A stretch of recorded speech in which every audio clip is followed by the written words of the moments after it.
I end up spending 80% of my time to get 20% of the product done, 20% of the course done. I would like to be able to switch that. So many beautiful creations that you will make in your life, and then allowing yourself to focus on one. What is the theme and what are the main points? And stick to that, because I will be inspired by other things. I'll note them down off to the side. Those are going to be gems for the future. The thing I am going to acknowledge for myself is I didn't get into making myself wrong. Oh, I did get curious, which was, interesting. And I didn't, do that when I was in it, but I could see how the creativity aspect of it starts to take over, because it is really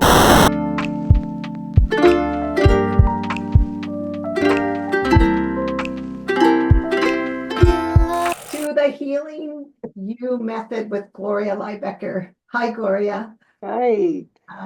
My name's Gail Donahue. I'm Gloria's co-host. And Gloria, I've got this question for you. Okay.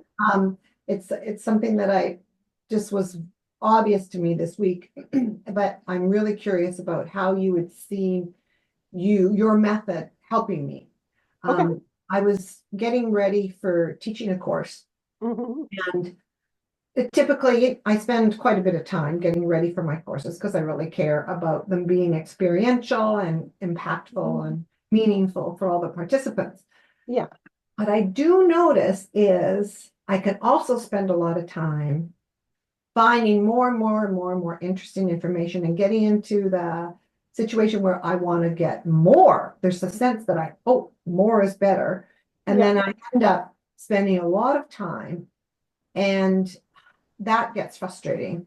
So it's like I end up spending 80% of my time to get 20% of the product done, 20% of the course done. I would like to be able to switch that so that I spend 20% of my time and I get 80% of it done. And so what ideas would you have? How would the healing you method help me? Well, the first thing I'll do is one of the things I've experienced is when I slow down to be with what I'm experiencing, it actually expands my experience of time. And because it's kind of what I'm hearing is a time-based thing, that you got sucked in a bit of a vortex with focusing on creating. So there's a part of you that just really loves creating, and it I can like do more and more and more things. frame that. That's really fun. I Yeah. like that you made it that it was about creating, because it's true. I do really love doing that. That's Yeah. kind of nice not to feel that I did it wrong, quote unquote, quote unquote. Exactly. So when you can slow down time, you can recognize what's really happening here. And then you can also allow yourself to be more in choice, because there are so many possibilities available. And there's so many beautiful creations that you will make in your life. And then allowing yourself to focus on one and allowing that to, then you set the parameters around that. One of the things that I'm imagining might be at play with one of the patterns that runs within you is that you kind of go down that vortex and there's a bunch of little vortexes off of it. It's like I don't know, I don't want to use bad analogies, bad. It's like if there's a tornado and then there's another tornado or there's another little twister. It's kind of like that can happen inside, and yet it's kind of exciting, right? The energy's up, there's electricity, it's happening. I mean, you're alive in those moments, and that's okay. What happens when you're able to stay really present within that, you can direct the energy. And so I really like that too. It makes me think of riding a really strong horse. You can direct all of that energy when you are one with it. And so it's really about taking the time to set the container, to create the structure that's going to allow you to create what you would really like instead of getting caught in all those extra little tails, those other vortexes. Yeah. But when you get caught in the vortex, notice what it's like. Rather than judging it and making yourself wrong for doing that, pay attention. Really bring your attention fully present. Because when we really pay attention to what it is we're about, when it's not truly life serving, it loses its appeal. Yeah. And when it is life-serving, we get juiced up about it and we have more clarity about it.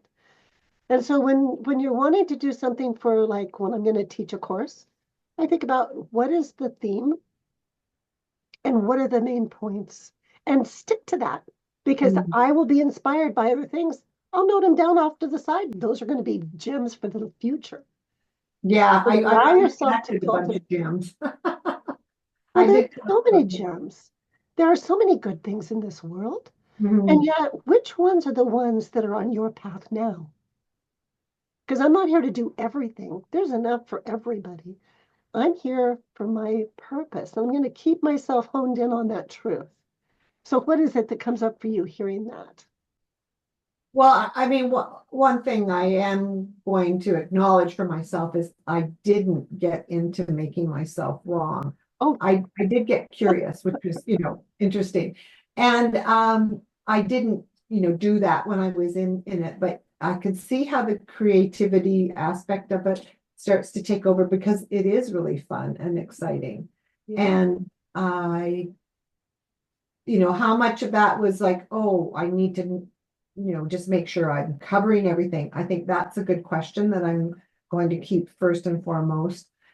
I did find interestingly enough, I did find after I left it for a day and I went back and I ended up taking out a bunch of things that I'd put in, realizing that, okay, that, no, that it, because I do have the theme and I do have the three to five key things, depending on how long the course is that to yeah, focus on. I realized that, okay, no, it was going on too much. So I'm a big thing that I'm also taking away is I liked what you said about, being on a horse, a big horse, and having that power there and redirecting it. That is a little gem that I'm going to keep in mind for me to think about. And then also I'm going to look at this this process of over the last couple of weeks that just happened and just go, oh, that's interesting, and continue to look at what I can gain and learn from it. So that's what I'm going to do. yeah. Well, I call that a poster. So when we go back and we can reflect, and when we can have true appreciation for what we're learning from the journey rather than Mm. criticizing it, with that Yeah. true appreciation, it really allows us to really abide in our hearts. And we can take what we learn, we can pivot then, kind of like that little dance. And then you Right. can redirect yourself and say, oh, okay, now I'm going to apply what I'm learning. And that's a really fun way to be with our experiences. It really brings grace back into our life. Mm. Oh, Yeah. well, thank you, Gloria. Yeah. Thanks. That was really helpful to talk to you and pull out those gems and be able to go forward with curiosity and learning and not about, this happened again and making it wrong. Yeah. So And thank when you. those little R's come up, let's not make them wrong either. There's some Yeah, tools no, no, underneath that's right. them. Yeah, Yeah. thank That you. could be where I get some of my sources of biggest inspiration. Yeah. Beautiful work. Love Yeah. it. Thanks, Well, I dear. look forward to talking with you next time, Gloria. All right.